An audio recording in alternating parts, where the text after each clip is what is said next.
Good morning, good morning, good morning, saints of God. I am Brenda Collins, and today is Monday, September the 16th, 2024. We do honor and praise the Lord for a brand new day. Today, we thank God for life, health, and strength, and I pray all is well wherever you may be. This morning, home Bible study reading is coming from Isaiah, the 30th chapter, verses 9 through 17. And our thought for today is, in returning, you shall be saved.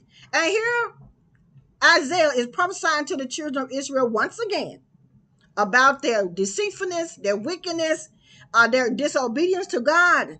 They are they have made an alliance with Egypt in the land of Egypt with the pharaohs over there. They are taking them their treasures, their wealth. They're traveling through dangerous territory where they are full of lions and lioness, vipers, and all kinds of flying serpents.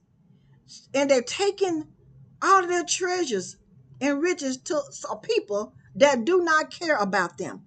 Instead of them trusting and believing in God, they will rather go to their enemy's house. And God is very displeased. He's very upset about this. But even in the midst of all of their disobedience, in the midst of their deceitfulness, in the midst of their evil doing, God still loves them. And he keeps saying, but if you repent, you will be saved. I will give you rest. I will give you confidence. I'll restore you. But the people keep giving a deaf ear. So, saints of God, let's obey God. Let's continue to walk in his way and do what thus said the Lord. Have a wonderfully blessed day today. Amen.